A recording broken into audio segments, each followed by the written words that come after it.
ప్రతి రైతు ఈ క్రాప్ను తప్పనిసరిగా నమోదు చేయించుకోవాలని శ్రీకాకుళం జిల్లా కొత్తూరు వ్యవసాయ శాఖ అసిస్టెంట్ డైరెక్టర్ బి రాజగోపాల్ అన్నారు. గురువారం నాడు హిరమండలం రైతు సేవా కేంద్రంలో రైతులకు ఈ వ్యవసాయం పైన అవగాహన కార్యక్రమాన్ని చేపట్టారు.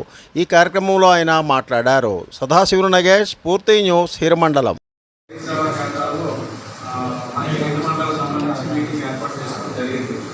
ముఖ్యంగా ఏంటంటే ఈరోజు శిక్షణకి మెయిన్ మేడమ్స్ గురించి చెప్తారు, అలాగే మా ఈరోజు మాట్లాడతారు. నేను బ్రాడ్గా ఏంటంటే కొన్ని డిపార్ట్మెంట్ యాక్టివిటీస్ ఏం చేస్తున్నామో దాని మీద చెప్తాను. అలాగే ప్రభుత్వం వాళ్ళు మనకి ఈ సంవత్సరం టార్గెట్ చేసేటువంటి కొన్ని యాక్టివిటీస్ ఉన్నాయి. ముఖ్యంగా ఏంటంటే ఇక్కడ విచ్చేసిన రైతు సోదరుడు సోదరి అందరూ కూడా క్రాప్ బుకింగ్ అనేది ముఖ్యంగా చేసుకోవాలి. 100% క్రాప్ బుకింగ్. వాళ్ళు వేసే ప్రతి పంట ఏదైతే వరి కానివ్వండి, మొక్కజొన్న కానివ్వండి, అలాగే కాటన్ కానివ్వండి, చెరుకు కానివ్వండి, మరి వ్యవసాయ పంటలతో పాటు ఉద్యాన శాఖ పంటలు కూడా మనము క్రాప్ బుకింగ్ చేసుకున్నట్లయితే వాళ్ళకి ఏంటంటే ప్రభుత్వం ఇచ్చినటువంటి ఏవైతే ఉపాధి అంటే పనులు ఏవైతే ఉన్నాయో అవన్నీ వాళ్ళు వర్తిస్తాయి.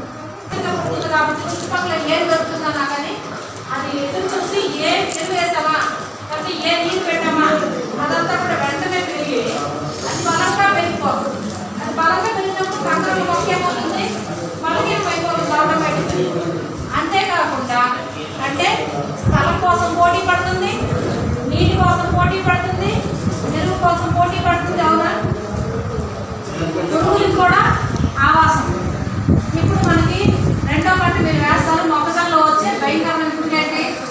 ఎస్సీజెడ్ ఏర్పాటుతో ఈ ప్రాంతం రూపురేఖలు మారిపోవడమే కాకుండా పెద్ద ఎత్తున యువతకి ఉపాధి అవకాశాలు ఉంటాయని అనకాపల్లి జిల్లా మాడుగుల ఎమ్మెల్యే బండారు సత్యనారాయణమూర్తి అన్నారు. గురువారం నాడు మండలంలోని ఆర్లే గుల్లేపల్లి గ్రామ మధ్యలో ఉన్న ప్రభుత్వ భూములను కలెక్టర్ విజయకృష్ణన్తో కలిసి ఎమ్మెల్యే పరిశీలించారు.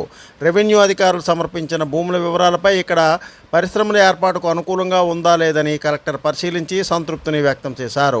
రైతుల అభిప్రాయాలని ఈ సందర్భంగా తెలుసుకున్నారు. ఈ కార్యక్రమంలో ఆర్డీఓ చిన్నకృష్ణ, తహసీల్దార్ రమేష్ బాబు, ఎంపీడీఓ అప్పలరాజు, మాడుగుల నియోజకవర్గ నాయకులు పైలా ప్రసాదరావు, మండలంలో ఉన్న అన్ని శాఖల అధికారులు పాల్గొన్నారు. సతీష్, పూర్తి న్యూస్, అనకాపల్లి. తర్వాత రోడ్ నెట్వర్క్ వచ్చినప్పుడు ఇంకోటి చేయాలంట. ఏ చీడికాల మాడుగుల్లో కూడా ఇలా ఎవరైనా రైతులు ముందుకు వచ్చి మాకు ఇండస్ట్రీ పెట్టండి, మేము రెడీ ఉంటే ముందు రైతులు అంగీకారం చెప్పండి. రైతులను ఇబ్బంది పెట్టి బుల్డోజ్ చేసే ప్రాజెక్ట్ మాత్రం కాదు. ప్రతి చివర రైతు సెంటు రైతు కూడా హ్యాపీగా ఉండాలి. ముందు మా కాన్సెప్ట్ బలవంతంగా రైతులు బలవంతం లాక్కోవడం, వాళ్ళు ఇబ్బంది పెట్టడం, లేదా పోలీసులు పెట్టి బెదిరించడం అది మా తత్వం కాదు. రైతులు అంగీకారం, రైతులతో కూడా నేను సమావేశం పెడతాను. ముందు ప్రాజెక్ట్ అనేది ముందు స్టార్ట్ కావాలి. ప్రాజెక్ట్ స్టార్ట్ అంటే గవర్నమెంట్ ఆఫ్ ఇండియా నుంచి ఫైల్ మూవ్ అవుతుంది. ఇప్పుడు కలెక్టర్ గారిని ఈవేళ స్టార్ట్ అయింది. కలెక్టర్ గారు వారం రోజుల్లోనే నేను విజయవాడ వెళ్ళి మొత్తం రిపోర్ట్స్ ఇస్తుంది మేడం గారు చెప్పారు.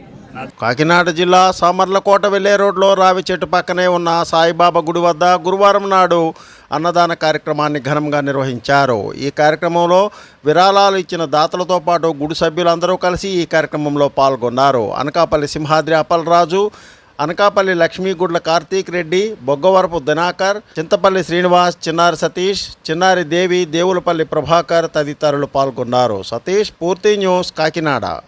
శ్రీ శ్రీ శ్రీ శ్రీ షిరిడి సాయిబాబా వారి ఆలయం వద్ద ప్రతి గురువారం కూడా మధ్యాహ్నం 12:30 గంటల నుండి 1000 మందికి పైగా భక్తులకు వచ్చిన వాళ్ళకి లేదనకుండా కూడా ప్రతి గురువారం కూడా శ్రీ షిరిడి సాయిబాబా వారి శ్రీ వెంకటేశ్వర స్వామి వారి పేరు మీద ప్రతి గురువారం కూడా మధ్యాహ్నం 12:30 గంటల నుండి 1000 మందికి పైగా భక్తులకు అన్న సమారాధన కార్యక్రమం జరుగుతుందండి. కావున చిన్న పెద్ద గొప్ప భేదని భేదం లేకుండా అందరూ ఇచ్చేసి షిరిడి సాయిబాబా వారు శ్రీ వెంకటేశ్వర స్వామి అన్నప్రసాదం పూజించి స్వామివారి ఆశీస్సులు పొందుతారని కోరుచున్నాం.